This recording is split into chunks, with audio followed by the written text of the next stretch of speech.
What's up, everyone? Welcome to Mongols Podcast, sponsored by Roughneck Scarves. I'm Josh, not Mike, as you might be able to tell. And with me tonight is Kevin and Steve. The Hounds took another 3 points from Charleston Battery, and we're going to break it all down. But first, gotta get hosting duties and getting the victory beverage. Double duty. You did that really well, Josh. Nice. That was a really good intro. It was. You nailed it. And Victory Beverage reached out to us after our last episode and asked if we wanted more Victory Brewing beers for Victory Beverages. So, did they really?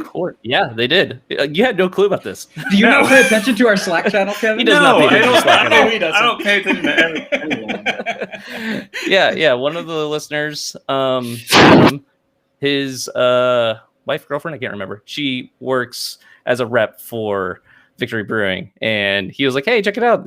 Josh is drinking a Victory Brewing beer for the Victory Beverage." She's like, "What?" And then was like, "That's a good idea. Let me just reach out and see if they want to always do that." So, got a free case of beer. I mean, that's Nice. That's awesome. Nice. that's all it takes. Did you get any other swag or anything? Or Oh yeah, got a hat nice. and a shirt. I didn't want to wear it all. I felt like that might be a little bit much.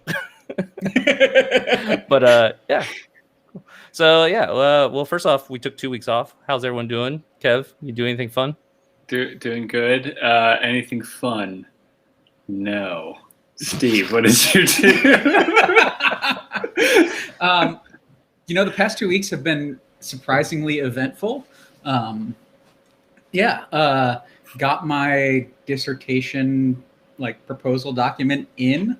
Nice. I sent that off, got my institutional review board approval for it. So I meet with my committee later this week. So I have no clue how that's going to go. Worst case scenario is they're going to say, "Hey, we want you to write more about these things," right? That. My advisor says I'm in a good spot. So I'm working on that. Last weekend was a lot of fun. Lots of great soccer stuff that we'll talk about, I'm sure. But in between some of those soccer things on Sunday, I should have brought it in here. It's pretty cool. Did Lord of the Rings extended edition marathon on Sunday. We had Shire veggie omelets with awesome. limbus bread. We had ale. We had Potatoes. We had potatoes, yes, roasted potatoes, with roast chicken with salt from the Shire, right? So we themed it out, and I invited my boss because he's a big Lord of the Rings fan. Getting those brownie points. Good job. Good job. So he shows up and he had I don't even know how old his daughter is now, 11, I think now. He had her do a label for a bottle of wine, like the Prancing Pony. So copied that. So I've got on my dining room table Prancing Pony wine now. That's very cool. Yeah. So, that's probably the highlight over the past 2 weeks. Just nerd stuff. Just a lot of nerdy things. Yeah. That's I went great. to Kennywood for the first time yesterday, actually. Never been. So, yeah, finally checked that off my Pittsburgher, to-do list. I've now been to Kennywood, rolled the Thunderbolt and all that stuff. Did you enjoy it? Yeah, it was pretty fun. Yeah. Got there. Did you actually break a rib on the Thunderbolt? I didn't break a rib, but I was not expecting the jerkiness in the one corner, and I had my elbows down at my side, and then as soon as we hit that corner, just essentially elbowed myself in the rib. I'm like, that hurts a lot now. That's great. So I've never been to Kennywood. What is the Thunderbolt one of the old school wooden coasters or something like that? Yeah, it's an old wooden roller coaster. The most important thing, though, not the rides. No one cares about the rides. I had potato patch fries. So those are the best. Yeah, and legit, I got there right at open, got the fries. There was no line, and then everyone else I was there with showed up later, and around 1 o'clock, we're like, "Oh, let's go get fries from the potato patch." Okay, 2-hour line almost, an hour and a half line for fries. And they waited in that line. I'm like, that is longer than the line for the Steel Curtain or whatever the heck that ride's called. Oh, the Steel Phantom or whatever? Yeah, it was the line for the fries were about as long as the line for the freaking roller coaster that they're known for. So Nice. That was fun. But yeah. Anyway, we should probably talk about soccer. Let's talk about soccer. All right. So we're talking about the game that just happened first. Hounds went to Charleston, and it was the first round of the Old Guard Shield, and they won 3-2. And yeah, we'll just go first. Your thoughts about the game, Steve? Why don't you go ahead and go first? I loved everything about how this game ended, and feel really good about how when things didn't go the way that I would have liked to see them go, we saw really good responses from the team. I'm thrilled to see us go down, take the lead, give the lead up for it to be 2-2, and then end up getting that goal for the win at the end. I think that shows a fight that I don't think I've been convinced in the past that the Hounds have necessarily had all the time. And I mean, we'll talk about it, I guess, throughout, right? I mean, we're talking about another 2 goals from Dixon, and not like easy goals. Man, Dixon has been on fire, and seeing him culminate in that win with that game winner like that was absolutely fantastic for me. Kev, your thoughts? Yeah, I mean, to kind of further echo everything that just Steve mentioned, both points were in my head. Steve mentioned, like, okay, us going down in the league, kind of changing hands a few times. That pattern was mimicked in Hartford as well. I mean, so the fact that, with being first in our division and winning, 4 or 5 straight, it would, from the outside looking in, it might be easy to think that, like, we're just kind of steamrolling teams, we're getting up and just kind of putting the game in cruise control and playing really well. In both these games, we had to show fight and determination to fight back and get the go ahead after going down. And so against 2 good teams, I'm really impressed by Charleston from what I saw. I thought it was a really good game. Similar to what Steve was saying, I thought it's one of my favorite kinds of games in that, like, Charleston scores off a set piece, we get a pen, there's like a dirty goal, the Dixon's first goal, i.e. our second goal, was probably my favorite goal we scored all season. Rivera goes down and makes a beautiful cutback, and then you just see this parting of the sea in the 18 where there's just no one around, and Dixon just comes in and just, it's perfect.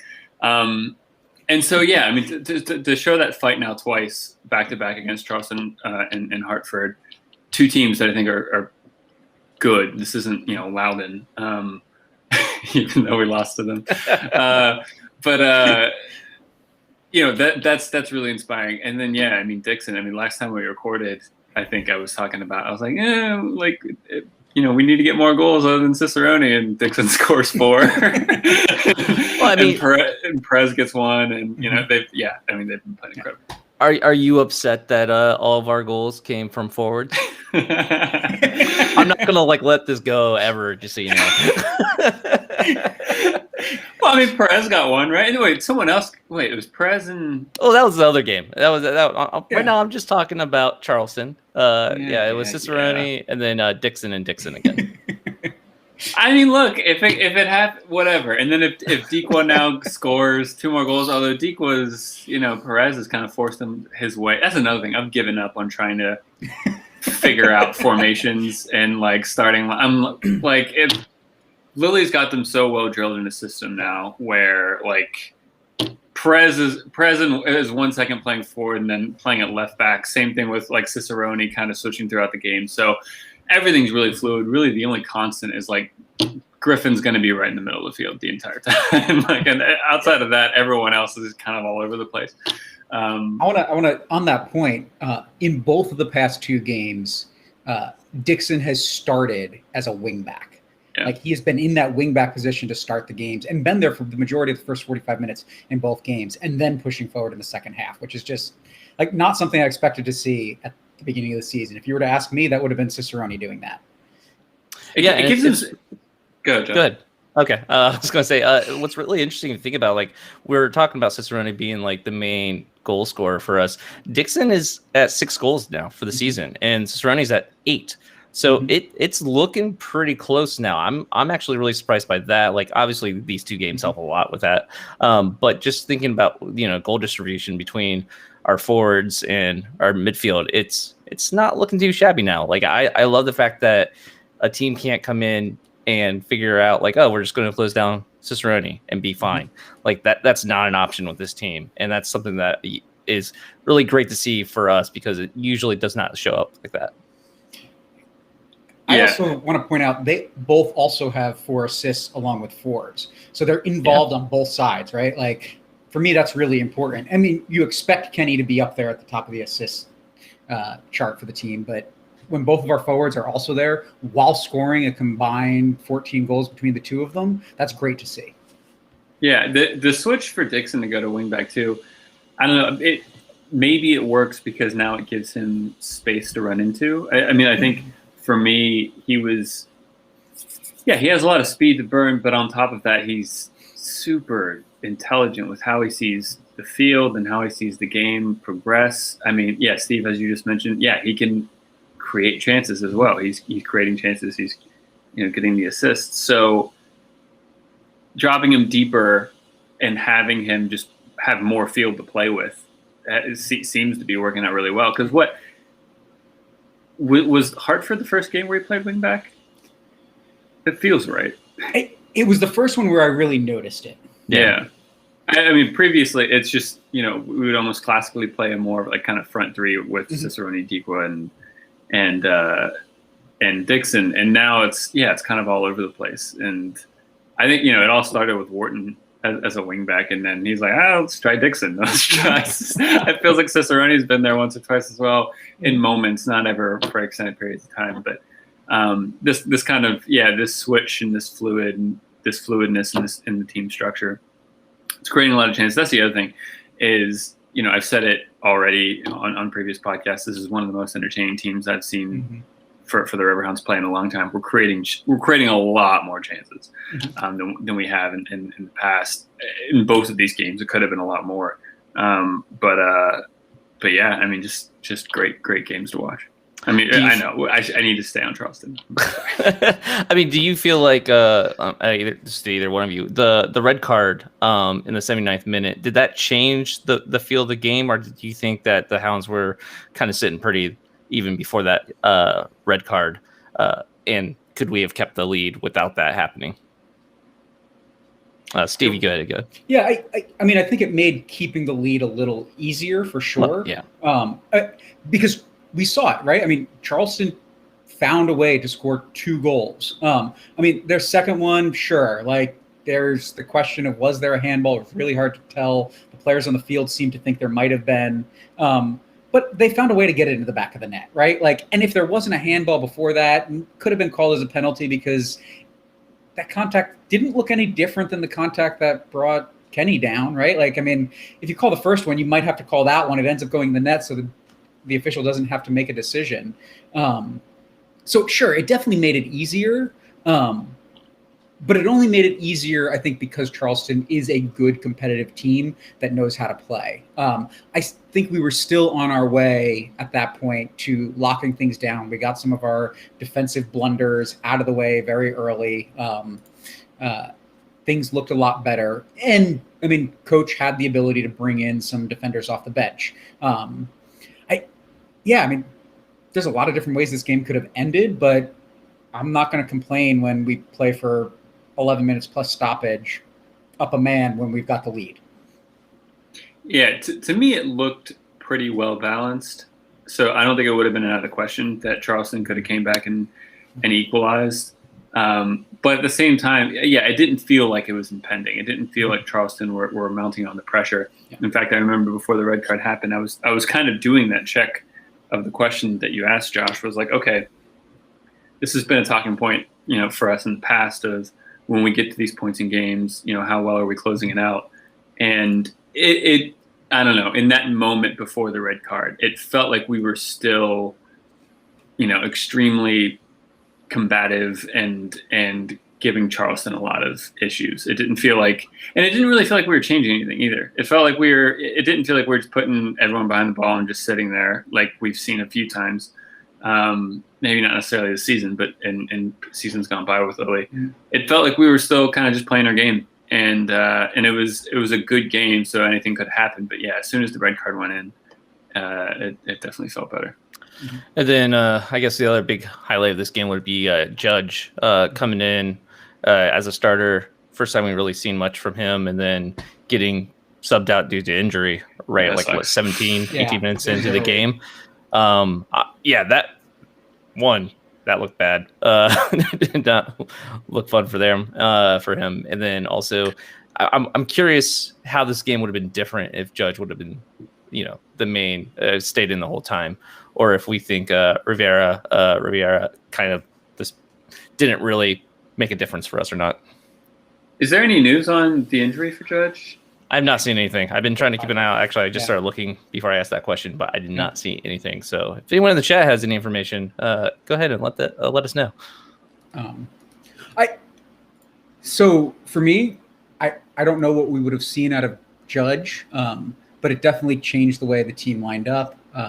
It pulled Robinson back into a center back position definitively and put Danny out wide. And once again, Danny was doing things in this game that made headaches for the opposition's defense. I mean, Mike's talked about it, that he thinks Danny is the next Ryan James. I don't think he's that good, but I'm perfectly comfortable with him being in any game, whether that's starting or coming in as a substitute. I mean, like last year, I was like, okay, I can see the potential, but he's not there. This year, I'm a believer in Danny Rivera to be a part of the starting 11 anytime. Do you think he's not that good yet? Or do you think it's just a situation where he's not going to be as good as Ryan James? I think that's so hard to tell, right? Like, I don't think I see from him the same ability to be offensively as flexible in the center of the field. But he's got the speed, he's got the fight. I think the biggest difference is he seems to be a little lighter on his feet, which can be good in some ways, but it can be detrimental because he's going to get knocked around a little bit more. Whereas Ryan James, like, he could take a beating, I felt like. Yeah, the way you were talking about Rivera there, Steve, I felt like he was like running for office. He's like, I believe in Ryan James, or not Ryan James, Rivera. I mean, going back to Judge. I mean, without any news on his injury, just to speak about that really quick. I mean, that is pretty wild. I mean, so what? He goes off because he goes up for a 50-50, an aerial duel, clashes heads, blood, and he gets his head wrapped, and he goes back out and keeps playing.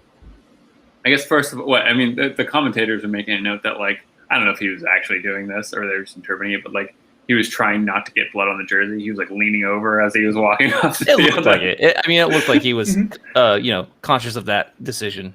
Which, I mean, I don't know. I mean, like, take care of yourself. Like, who cares if you get a little blood on your jersey? But like, yeah, cool, whatever. Like, show props to the jersey that Kenny may or may not have designed. I think Kenny still did the black ones, maybe not the white ones. I don't know. Well, isn't it though that they'd have to change the jersey? If yes, that's why. So they would have to change the jersey if they got blood on it. And who knows what? We have a jersey.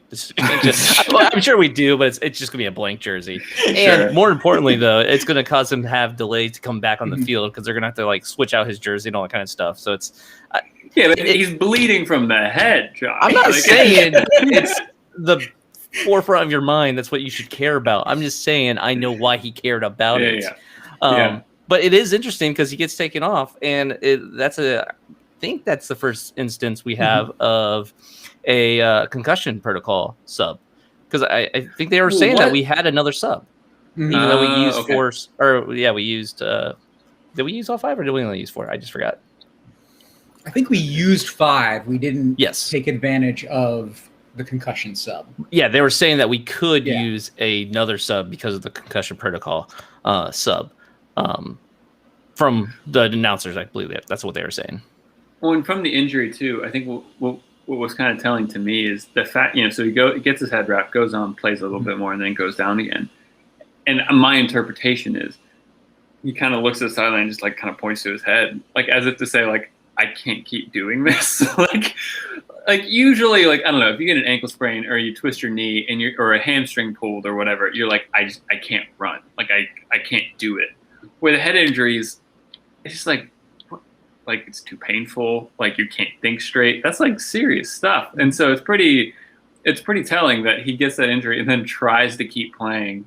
And he's like, this head injury is too tough. I mean, that's pretty wild that he even stepped back out. Is I guess is what I'm saying, and I'm hoping it's not too serious. But I'm hoping it's not a situation where the medical staff didn't catch on to the fact that he did have concussion, because that's what's scary. Because a player's going to want to go back out there and play no matter what. Like they're going to try to tough it out. But when it comes to head injury, there should be the protocols in place, which there are supposed to be, that make it so like they can check and be like, nope, concussion, you can't play anymore. Even because they're going to want to play, and they should not absolutely play. So it was scary, and it is one of those situations where I'm hoping he's fine. But hopefully we can get some answers with that. I don't think we're doing the press conferences right now because of the fact that we have so many midweek games. So I don't know when we're going to find out, but hopefully Hounds can come out with some information. Anything else we want to talk about with this game before we move on to the Hartford? Just a really good game. I mean, well fought away game, had everything in it. High scoring, all types of goals, had a red card. We come out 3 points and old guard shield points. I've been really followed it. I don't really understand how it works, but I mean, that's just the last 2 games, home and away, and whoever has the best results out of those 2 gets to keep or gets to win the shield. Right now, Hounds have it from last year. It's sitting downstairs in my room, actually, in the library right now. Do we have tiebreakers on that? There is. It's on the website. I can't remember them. They have it all figured out on the old guard. I mean, the reality is the Hounds just need to make sure they don't lose the next game against Charleston so that you don't have to go through the process of packing it up and shipping it, right? Yeah, that thing's really heavy. It's going to be a pain to ship. I'm not looking forward to it if I have to. So I'm really glad we won this game. That's really what it comes down to. Another great win was against Hartford. Another 3 goals for the Hounds. Another 2 goals from Dixon, and this one was at home.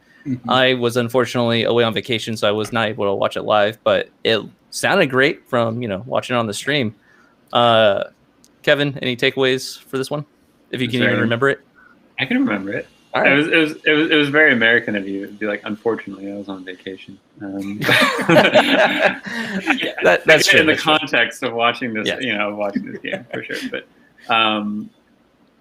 I mean, once again, I mean, similar narratives of, we go down, we score, Dixon gets 2 goals.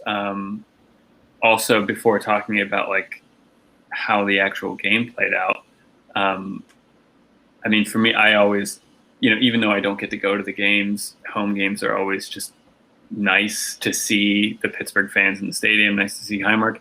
And it looks really good on the stream. I mean, it looks like a lot of fans are there. The other thing, it's not, I think watching from afar for so many years, I have a sense of what the stadium capacity tends to look like with a certain number of people in it. I get a sense of like, the Steel Army is going to be always like more into it than the main stand, if that's the name of it or whatever.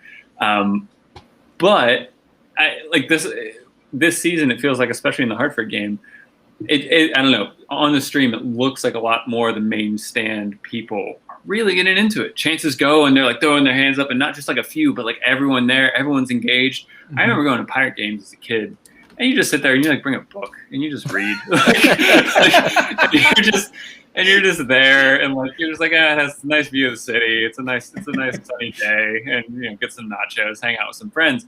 It looks like everyone's there to really care about the team and care about the game, and they're engaged and they're involved, and it looks more full than in previous seasons. So I mean, I don't know what the numbers are for attendance numbers this season compared to previous seasons, but from the streams it looks great. But anyway, going back to like what happened on the field, I mean, calling out again Dixon's first goal. I mean, it was a great goal, but even though I think Dixon's goal at Charleston, where Rivera gets to the end line and cuts it back, and sees part and he puts it in, even though it's probably like my favorite goal. Dixon's goal in this game with Williams' delivery from 30 yards, that cross from Williams was amazing. Like perfect cross, one of the best crosses I've seen anyone give Kenny level, if not better. And I'm not saying Williams is like the new Beckham or whatever, but like seriously, like from that deep, from that angle, to have that vision and have that ability to curl that ball, and it was just begging to be attacked by Dixon. And Dixon, in that wing back role again, has that availability to kind of come out from a wide position and cut in, rather than trying to influence from the center, where that Dikwa and even the likes of Cicerone or even Velarde, I think have a better kind of influence over it, as well as Kenny. But yeah, I mean, just great game, great goals. Everyone seemed engaged. I think the only thing that maybe was slightly disappointing with just how well he played. I kind of forgot that we get our second goal in like the 82nd minute. With this 3-1 win and just how many chances we created. From memory, it felt like we had this game kind of locked up a lot earlier, and then we score, goal in the 82nd and the 87th or something, I think. But yeah, great game. Yeah. I loved everything about this game. There's a guy on Reddit somewhere in the USL sub that like puts together a attendance tracker. So it's a pretty cool resource. But according to like what he's got in there, and I think he takes it from the USL match reports, this was our highest attended home game of the season, nice. Which is fantastic. 3,800 plus people in the stands. And I was getting nervous because like I walked in with my food from that new tailgate zone thing, which was fine. It happened. The new Session Copper, which tastes pretty similar to the old Session Copper. And I walked in and I got up to my seat and I'm looking down at where the majority of the Steel Army sit, and it's real sparse. And I'm like, oh man, what's going on today? And it took about 5 minutes into the game, but I mean, it packed out that section, and looked over at the grandstand. The grandstand was really full.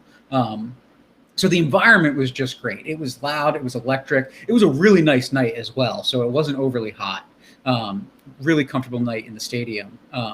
But then you got to watch what happened on the field. And yeah, I agree. I mean, everything that I saw in this game, I like what we talked about with the last game in terms of how we fought back.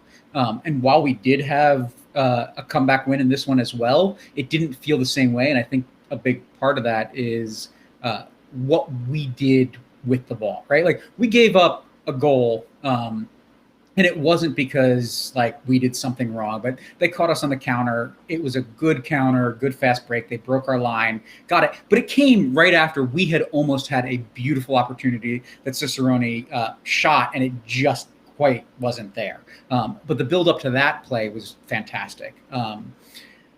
Right. And I disagree with Kev in terms of the better goal. I think this was the better Dixon goal.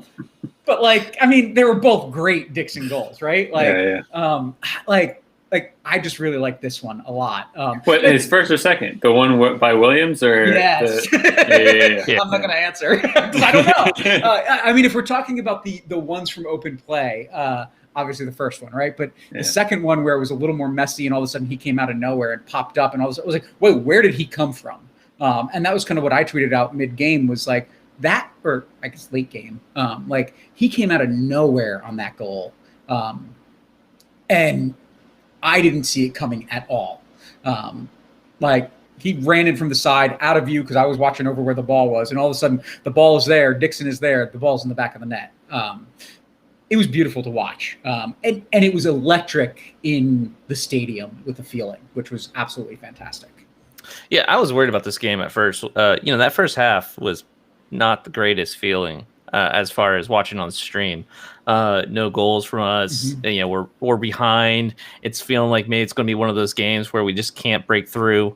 But then, the second half got going fast with that Dixon goal. And then from there, it felt like we were in it, and it was definitely, the momentum was on our side.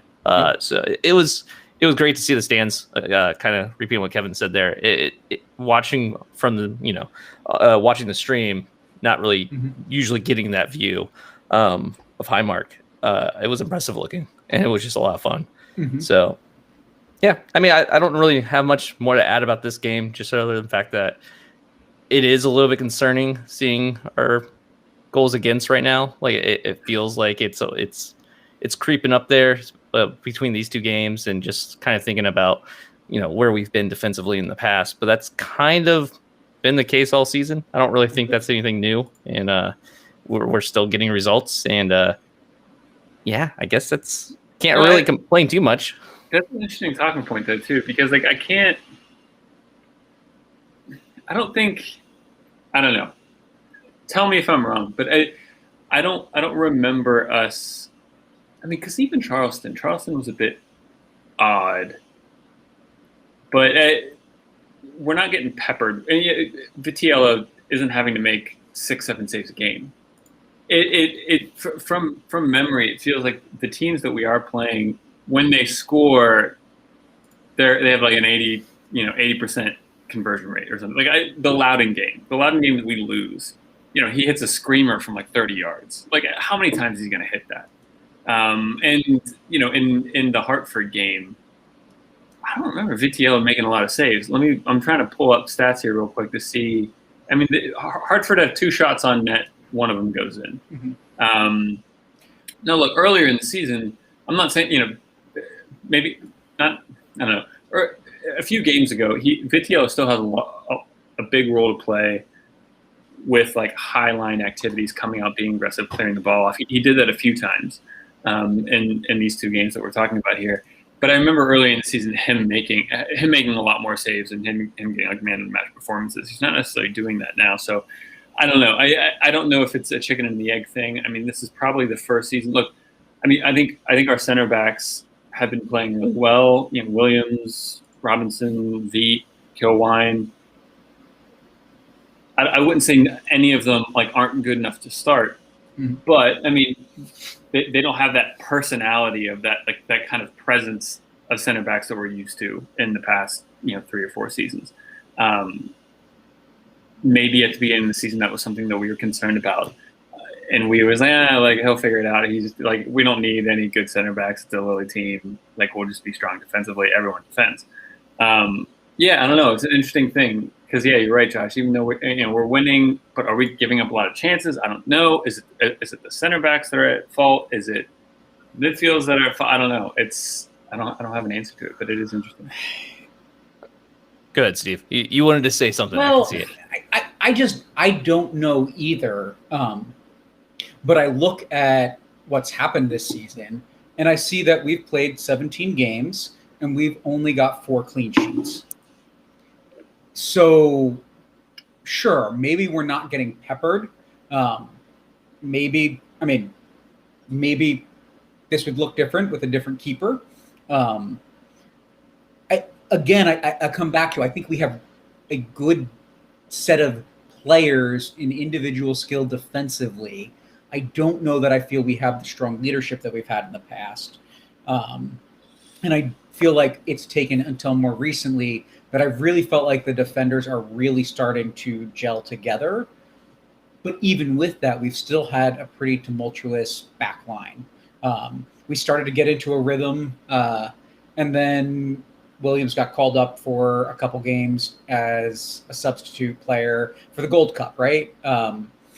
Peters was gone already for that, right? And then Robinson is coming in and out. And then we tried Judge this game, and he has to go out or the game after this, right? Like, so defense is still, I think, my biggest area of concern.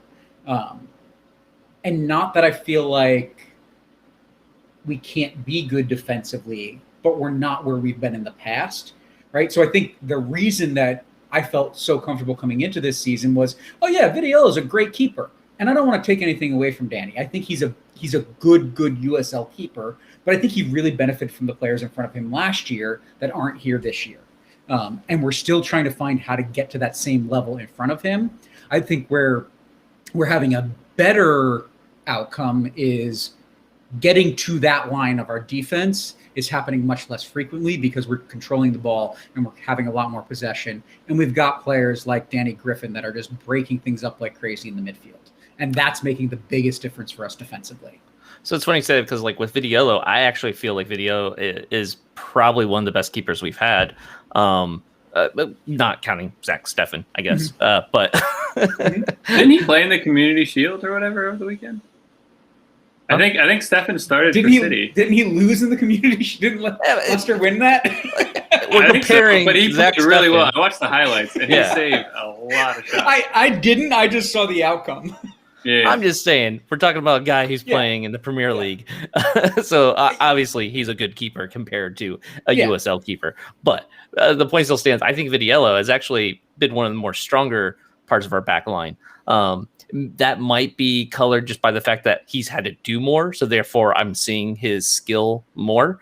And so that makes me feel good. But we've let in 18 goals in 17 games. So it's a situation where, you don't want to see a goal every game or more than a goal every game.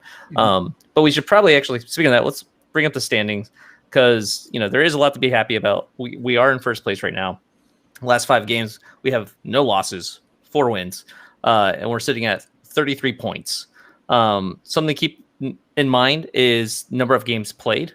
Good news is Tampa Bay is no longer that far off as how many games they played.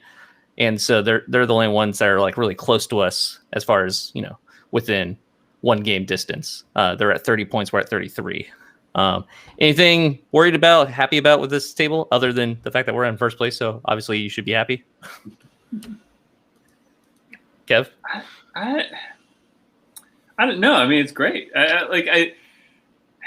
I'm trying to pick out areas where we need to be concerned. I mean, we have Miami coming up, and their level on games played with us, and they're 6 points behind.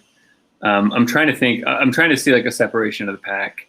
Loudon and the Red Bulls are down in the basement. That's not really going to happen.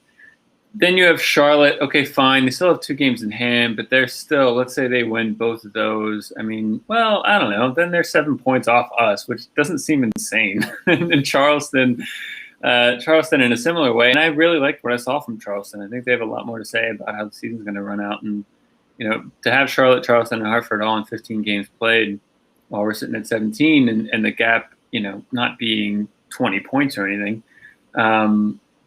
Yeah, I mean, it's still way too early to call, but I mean, I think the best thing we have on our side is like, sure, this is the standings, but our, the form table, we're well and truly, ahead of everyone right now on as far as how well we're playing.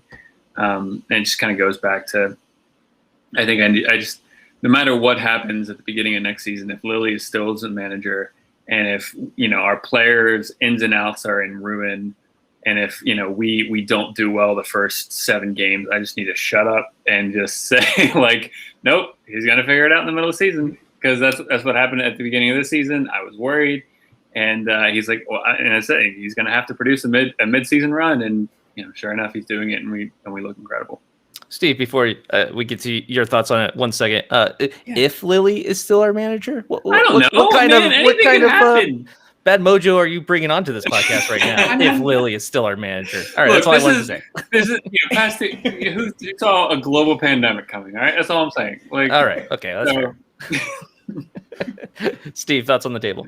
I feel way better about the table than I did like a week and a half ago, right? Like, I mean, these were 2 really important games, and getting 6 points out of these past 2 games is huge. Not only do we jump into first, but we've separated ourselves in particular from Hartford, who has all those games in hand, right? Now they've only got 2 games in hand, and they're so far below us that even if they win those games in hand, they still have to do better than we do for the rest of the season. So, right, like the only team that can catch us on points with games in hand is Tampa Bay. We play them 2 more times. Miami's a little bit farther behind. We play them 3 more times. The next 3 games, right, like we play Tampa Bay, Miami, and Charlotte, yeah, I believe, in those next 3 games. So these are 3 important games coming up as well. But if we continue at this pace, I mean, we're picking up 5, 6, 7 points out of. If we continue at this pace, we're gonna like blow everyone away. Right. But it's like, I mean, at some point, right? Like we're not going to be on winning all but 1 game in a month. We're not going to be a tie and 4 wins out of our last 5 at some point, right? Like something's going to give. Somebody's going to score a wonky goal. It's the USL, right? Like things don't always go according to plan. we're going to drop points between now and the end of the season, as are other people. So playing against the top half of the table, playing well against those teams, puts us in a really good position. And we see where we are at the end, right? Like if we're not at the top of the table at the end of the season, and it's because we've lost games that like we played well and other teams just found a way to beat us, like, yeah, I'll be upset, but it's not like I'll feel like I did, like Kevin said, at the beginning of the season where it's like, what the heck is going on with this team? All right. I feel real good about the team. I'm going to bring in a viewer question here. JF asks, if we stay in the top 3 going into the playoffs, what are your expectations, Kevin? Man, it's so hard, right? I mean, because of our history going into the playoffs. I think the difference is if we stay in the top 3, expectations going into the playoffs. Oh, man. Because, look, okay. So when we go into the playoffs historically, we don't do well. Yeah, we don't. we don't do well. But also the setup team, right, is, we're stronger defensively and we have a high conversion rate going forward. That narrative's kind of flipped this season where, we've already talked about the goals against. We've talked about, Steve, you made the point, and I just kind of want to reiterate it in a slightly different way. Yeah, it seems like the leadership on the team is further up the field. The leadership is with, Kenny, obviously, but, Cicerone, Dixon, they carry some kind of weight and swagger with them and an expectation that they know they're going to perform that day. And so, I mean, in a sporting thing, right? Like the idea of being a bit top heavy and, just outscoring your opponent, usually when you get into the postseason, that doesn't bode too well for you. You want it like championships or build on defense or whatever. But I don't know. I mean, I think the counter to that is I've never seen a Riverhounds team create this many chances in open play. And that's, they're doing it at a rate and in a way that I haven't seen any other USL team do that we've come up against. So that's really encouraging. I think the other thing, not only, sure, fine, a lot of players kind of go in and out, but it is, if we make it into the postseason, that's another year of experience that players who have been here build upon. They've been there, done that. Lily obviously has that experience. Also, kind of like as a fan base, we have that experience, right? It's like it's kind of untold, but to know what it feels like to have a postseason game as a collective of fans, that's different too, and that kind of it sets a tone in the stadium and the conversations that we have as a fan base. So, I mean, another year into the playoffs, if we can make it, we're all a bit more experienced. The team creates a lot of chances. Obviously, I'm going to be optimistic about how we do. And yeah, I mean, the only other team, especially in the Eastern Conference, that I'm necessarily kind of having my eye on is obviously Louisville. But yeah, see what happens with that. I appreciate what you said there, right? Like, so I take a look at it. Kenny's producing 2 chances a game. If we look at Kenny, Dixon, and Cicerone combined, we're getting 4.5 chances per game from those 3 players. I'd have to go back and look at past seasons, but that seems to be way more, especially outside of Kenny, that we're getting per game. And you said it, right? Like, we've had defensive teams. Well, we haven't been getting far into the playoffs. We've made it to the second round once in the past 3 seasons. So, this team looks a lot different. I'm most concerned about the defense. I'm not concerned about where our goals are coming from this season. And in the past, that's what I've been worried about. Where are we going to score goals against really good defensive teams? This year, we're scoring good goals. We're scoring a lot of goals against good defensive teams. We've put goals in against Tampa Bay. We've put goals in against Hartford. We've put goals in against Charleston. We've put goals in and got the monkey off our backs with Charlotte, right? Like, we're beating the teams that have historically been teams that I've not been convinced that we can always beat consistently, but we're doing that now. So come on, bring Louisville on. If things stay the same, we probably won't see Louisville until we get to an Eastern Conference semifinal. If both of those teams stay where they are and go through the playoffs, right? So I'd love to see Louisville in a semifinal in the Eastern Conference. Bring that on. And if we win that, fantastic. If we don't, it's a learning experience. We move forward. Also, there's a lot of experience, right? I'll be really disappointed, but let's go and let's have that as the challenge, right? And take that step where if we're losing to Louisville, it's not in the first or second round, it's in a semifinal. And we're being competitive. We're not losing games like we have where we just don't show up to play. I don't feel like we're going to be in a position where we're not going to show up to play in the playoffs at this point. So my expectations are really high. We should be a top 1 or 2 team in the Eastern Conference at the end of the playoffs, if not in the USL. The experience too, right? And this isn't a team where we're relying on a midfield made up of Mertz, Griffin, and Velarde, right? I mean, like the average age alone of our forwards, Cicerone, I think, is over 27. I know Dequa's up there, and same thing with Dixon. Kenny, is very experienced. This sounds like I'm just saying they're all old. I'm not saying that. But Kenny is very experienced. That was a good save. I like that. Good job. Continue. Yeah, like Todd Wharton. One of my favorite moments, I think it was against Charleston. Lily just there was a point in the game where he just kept talking to Todd, and there was a moment where it was during play. Todd's in the midfield, and you can Lily's yelling at something, and Todd literally just looks over like what? Like, what do you want me to do?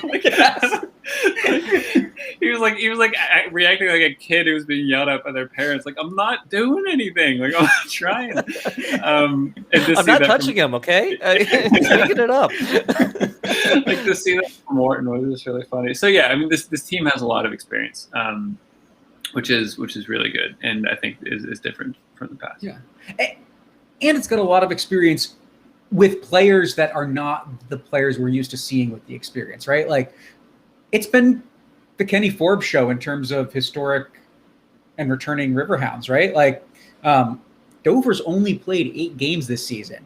We get him back on the field at some point, right? Like, that's bringing in more leadership and more experience. The question is, but is he even going to be able to find a spot at that point with as well as the team's playing, and as well as players like Rovira and Robinson are playing, right? Like, I was excited about the Robinson signing, not because I actually thought he was going to be good enough to supplant Dover, but if he did, great. That makes Dover have to work harder. But he was going to push Dover. And now I'm not convinced that when Jordan is healthy, his starting spot is automatic anymore. And that's a really good thing to have with a player of Jordan Dover's quality. Great. Sorry, Jordan. I love you, man. Yeah. All right. Well, let's look at the game ahead. So we do have a midweek game against the Miami FC. Last time we played them, we drew 1-1 with that goal against us coming from Francois. I am not looking forward to seeing him again. As much as I love Francois, it's not fun to play against him. Are you guys concerned about this game, especially coming off the fact that we are, playing a midweek game after a hard Charleston game, and this is just the beginning of the slog for the Hounds for the next couple of weeks? Kevin. Nah, we're home. I love the confidence. I love it. All right. Yeah. No, I mean, but look, if this isn't the time to show confidence, I literally don't know when else. That's like fair. the only other difference would be if Miami was, where Loudon is at the table. Mm-hmm. There's really no. I mean, we're not only have we won 4 straight, but we're playing well, right?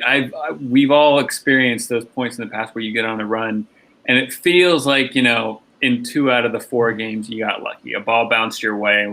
This does not feel like that case. We've deserved every win that we've had. We've created chances. We're playing really well. We're clicking in a way that we haven't all season. And so we're playing well. We're home. And in the Charleston game, I mean, we saw some rotation. Not a ton, but some. I mean, some players got in and out. There was a lot of subs, and kind of formation shifts and everything. So I'm convinced enough that it won't be. I mean, I don't even know what this is anymore. I don't know what our flat out best 11 is. It probably won't be that, but it'll be pretty close. One or two players where I might be like, I wish maybe he was in for him, but this will still be a strong team after what we saw out of Charleston. So no, I feel pretty good about this. I mean, all of that is within the context of not having watched Miami much at all all this season and not really knowing what they're doing other than where they're at on the table. Yeah. So for me, this game I feel pretty confident about. I feel like there was enough rotation for Friday's game that we can field a really strong 9 out of our top 11 players, whatever, as Kevin said, whatever that may be, right? Like we're going to have, of our top 14 players, those 11 of those players will be on the field. What concerns me is we've got Wednesday, Saturday, Wednesday coming up. And with the rotation that we had this past Friday, it makes me think and makes me hope that Coach Lilly is planning on putting out the stronger lineups in the Wednesday games against the Florida teams. And maybe the rotational game is the Saturday game against Charlotte. That's what I want to see. I mean, you start looking down at what our players have been doing, though. I mean, out of 17 games, we've got 6 players that have played in all 17 games. Danny Griffin starting all 17 games, playing the majority of those games, only getting subbed off one time, right? So that's, for me, the biggest concern going forward is at what point does Griffin need a little bit of a rest? Maybe that's Saturday. I hope it's Saturday, not Wednesday. But we should be able to beat this team. Let's be real. We tied that game, and it felt like we lost 1-1 in that game last time, mainly because of how the goal happened and who scored the goal. And I'm sitting there after the fact, in the moment after the fact, okay, how many times have I seen Francois take a shot like that and put it in the side net? Why does he do it when it's against us as opposed to for us, right? But you know what? Every once in a while, he would put those in for us. Am I convinced that he's that much better of a player, that he's going to do that consistently? I haven't watched Miami's highlights, but I'm not, from what I saw with him last year. I'm not that afraid of him. He's fast, but sometimes his touch is good, sometimes it's not. For me, it's go out and score our goals and rely on our defense, rely on Vitiello to come up with a big save. Hopefully, if he makes a blunder, which he seems to be more prone to making a blunder a game, it doesn't cost us. Last game, it didn't. Hopefully this game it doesn't, and we can go out and score 2 or 3 goals. Yeah, I think that's fair. I mean, I am a bit concerned just because of Miami, with Francois as a fast team, and we're kind of, susceptible to the breakaway, getting in behind our defense. That could be something we have to look out for, especially with this defense. But on the other hand, we're playing great, and this isn't 3 games into a compact schedule where all of our subs have been rotating in constantly and we're running on fumes. This is the first game where we're, midweek game of a rough couple of games coming up, because we have Friday, Wednesday, Saturday, Wednesday, Saturday. So we have some rough games, but this should be doable. And the only thing that really does kind of concern me is the fact that this is going to be a tougher team that we're playing, because they're in 3rd place. So, they're obviously good. So, well, and digging into their recent results, doing some research. What? I know. Their past 8 games have been pretty good. They've won 6, lost 1, drew 1. Their form has been pretty decent, but it also looks like they're not great away from home. It looks like they're pretty strong at home, and then when they go away, it's a little suspect. So that could be something in our favor as well. Yeah, it's definitely a winnable game. I only am a little bit concerned by their speed, and I'm not going to do a mic and ask for an over/under here, but does Francois score against us again? Yay or nay? Nah. No. I like that. No. Not in our house. All right. Well, anything else you guys want to talk about with this game coming up? quick note, not necessarily about Miami, but I just wanted to point out: was this Perez's first goal? Second goal. Second, Okay. I believe, Goal. yeah. We've got All right. I looked at it earlier. I don't remember it now, but we've got quite a few players with multiple goals, Right. which is just great to see. What is it? 7 players with 2 or more goals this season. Yeah, Perez has 2 goals. Yeah. Yeah. Okay. I kind of wanted to point it out. I mean, he's been playing really well as of late. He's been a really important part of the team, and just like when he scores that goal, you could see he turns back, to the fans in the stands, and he's just like reveling in it, right? He's like, he does like the hand motion where he's like, "Let me hear it," kind of thing, and it was just great to see stuff like that. Can we be real about that goal? I mean, it was a beautiful individual play. I mean, the way he took that ball down, made that turn, and found that space. Like, it was a tight angle. It was quick, and he needed to get it exactly right to actually score, and he did. Like, I think that's exactly the things that we heard when Coach was on the show in the offseason about why Perez was so high on his expectations and why the other players kept bringing up Luis. Like, just that really to me was like, that's what we've been wanting to see all season and waiting to see. And there it was. And it was great. Yeah. Well, we had some more stuff on the agenda just in case we had to fill up time, but of course we didn't really need to because we talk a lot. So I do want to point out one of them. I wrote in here the huge signing news of the year, biggest news in soccer this month: Josh Sargent to Norwich City. That's fantastic news. American player in the Premier League.